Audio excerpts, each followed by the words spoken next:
கடல் என்பது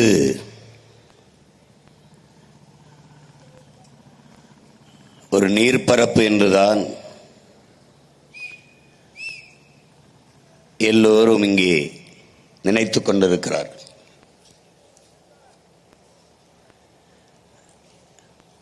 கடல் என்றால் என்ன? கடல் இல்லை என்றால் இந்த பூமி என்னாகும் என்கிற அறிவியல் உயிரியல் உண்மையை என்னிலும் இளைய என் தம்பிதங்கைகள் அறிந்து கொள்ள வேண்டும் என்பதற்காகவே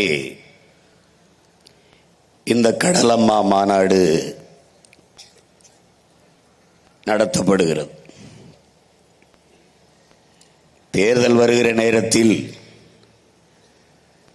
யார் யாரோடு கூட்டணி வைப்பா, யார் எவ்வளவு பணம் தருவார்கள், யார் எவ்வளவு வெற்றி தருவார்கள், நோட்டு தருவார்கள், சீட்டு தருவார்கள் என்றெல்லாம் இருக்கிற நிலையில் மாட்டோடும் மரத்தோடும் தண்ணீரோடும் கடலோடும் நாம் தமிழர் பிள்ளைகள் பேசிக்கொண்டு வருகிறார்கள்.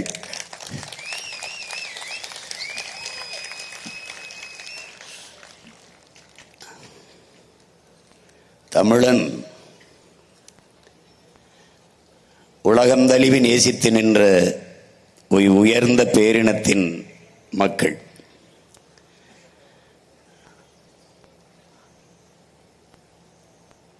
இயற்கையை, உலக உயிர்களை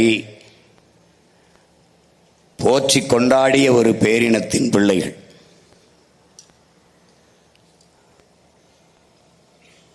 அவர்கள்தான் இந்த அரசியலை பேச முடியும், பேசுவதற்கு தகுதியும் உரிமையும் பெற்றவர்கள். நாம் தமிழர் பிள்ளைகள் எங்களுடைய நிலைப்பாடு இதையெல்லாம் தெரிந்து கொள்ளாமல் எங்களுக்கு வாக்கு செலுத்தி என்ன ஆகப் போகிறது என்பதுதான்.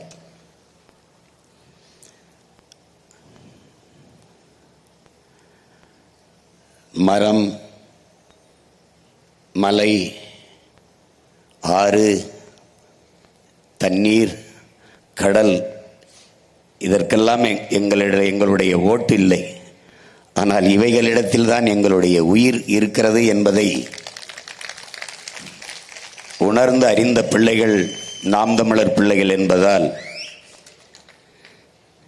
இந்த கடலம்மா மாநாட்டில்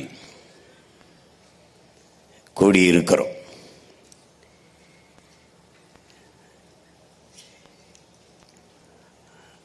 என் அன்பிற்குரிய தம்பி தங்கைகளே, பேரன்பு கொண்டு நான் நேசிக்கின்ற என் அன்பு பெற்றோர்களே, உங்கள் பிள்ளைகள் எடுத்து வைக்கும் இந்த அரசியலை ஆழ்ந்து கவனியுங்கள். ஓட்டுக்கு நிற்கிறவர்கள் இதையெல்லாம் செய்ய மாட்டார்கள். நாட்டுக்காகவும் மக்களுக்காகவும் நிற்கிற பிள்ளைகள் தான் இது போன்ற அரசியலை முன்னெடுப்பார்கள்.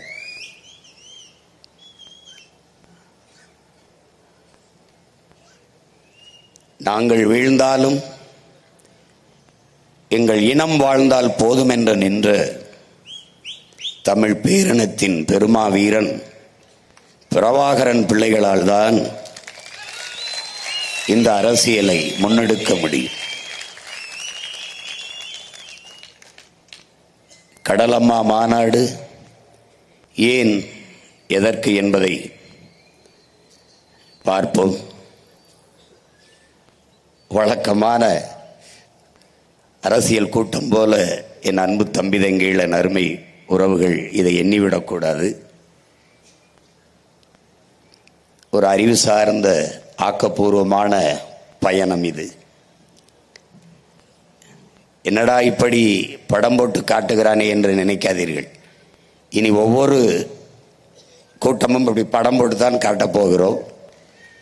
எங்கள் ஆட்சியில் கல்வி எப்படி இருக்கும், எங்கள் ஆட்சியில் மருத்துவத்தின் தரம் எப்படி இருக்கும், எங்கள் ஆட்சியில் காவல்துறை எப்படி செயல்படும், எங்கள் ஆட்சியில் வேளாண்மை எப்படி வளர்த்து வார்த்து எடுக்கப்படும், எங்கள் ஆட்சியின் பொருளாதார கொள்கை என்ன, எங்கள் ஆட்சியில் எல்லாருக்கும் எப்படி வேலை வாய்ப்பை கொடுப்போம் என்பதையெல்லாம் போட்டு போட்டு காட்டி, என்னால் பேசினால் ஏதோ கதை விடுகிறோம் என்பார்கள், இங்கே பாருங்கள் நாங்கள் காட்டுகிறோம் சான்றோடு என்று விளக்கி விளக்கி ஒவ்வொன்றையும் நம் மக்களுக்கு திரையிட்டு காட்ட இருக்கிறோம். அதிலே பெருமையோடு உள்ள மகிழ்ச்சியோடும் நெகிழ்ச்சியோடும் இந்த மண்ணிலே கடலம்மா மாநாட்டில் அந்த கடல் தாயின் மகன் நான் நிற்பதில் உண்மையிலேயே மகிழ்ச்சியும் பெருமையும் அடைகிறேன். பாருங்கள் என் அன்பு சொந்தங்களே,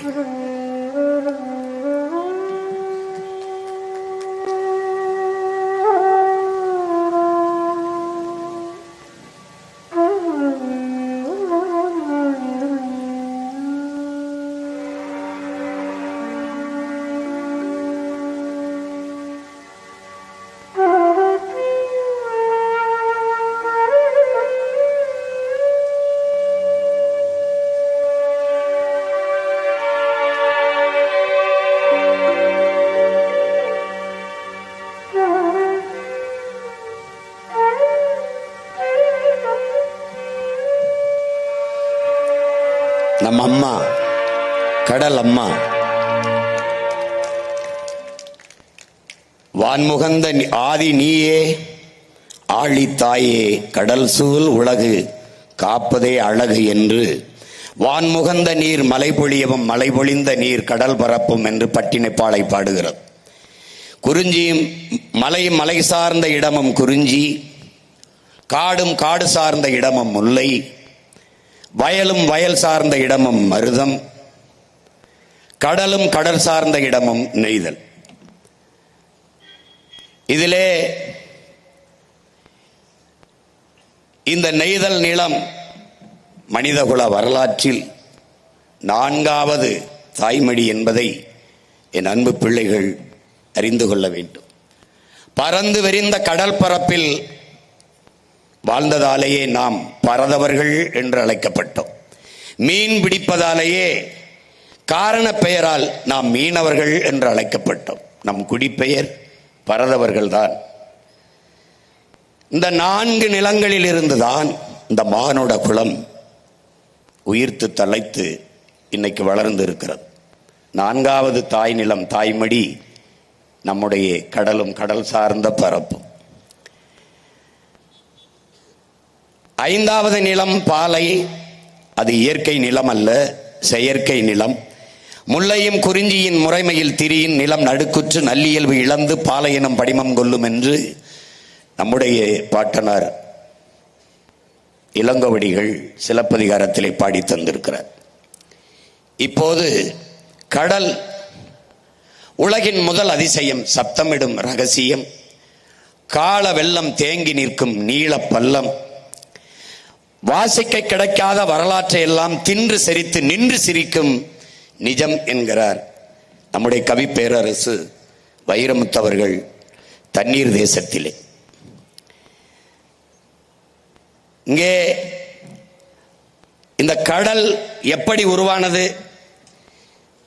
450 கோடி ஆண்டுகளுக்கு முன்பு சூரியனில் ஏற்பட்ட பெருவெடிப்பின் காரணமாக பிளந்து பிரிந்த துகள்கள் தான், அதில் ஒன்றுதான் இந்த பூமி. அதில் 400 கோடி ஆண்டுகளுக்கு முன்பு சூரியனிலிருந்து வெடித்து சிதறும் போது அங்கிருந்து வந்த நீராவி, இந்த பாறைகள், அதுகளில் இருந்து வழிந்து வந்த நீர் முதலில் நெருப்பு துகளாக இருந்து நாளடைவில் மேல்மட்டம் குளிர்ந்து குளிர்ந்து நீர் உருவாகி பிறகு அந்த நீரெல்லாம் ஒரு இடத்தில் சேர்ந்து பெருங்கடலாக உருவாகிறது. இப்படித்தான் கடல் உருவாகிறது. எந்த கோள்களிலும் நீர் கிடையாது. நீர் இருக்கிற இடத்தில்தான் உயிரினம் உருவாகிறது. அது ஹைட்ரஜன், ஆக்சிஜன் H2O ஹைட்ரஜன் 2 விழுக்காடும் ஆக்சிஜன் 1 விழுக்காடும் கலந்ததால் தான் இந்த நீர் உருவாகுது. அதில் மாறி ஆக்சிஜன் 2 விழுக்காடும் மூச்சுக்காற்று 2 விழுக்காடும் இந்த கரிய இந்த ஹைட்ரஜன் 1 விழுக்காடும் கலந்தால் நீர் உருவாகாது. அப்ப இயற்கையின் ஒரு பெரும் அதிசய விதி இந்த நீரை உருவாக்குகிறது. எத்தனையோ கோள்கள், ஆனால் ஒன்றில் கூட நீர் இல்லை. பூமி பந்தில் மட்டும்தான் நீர் உருவாகிறது. அதுதான் நம்முடைய கடல் அம்மா.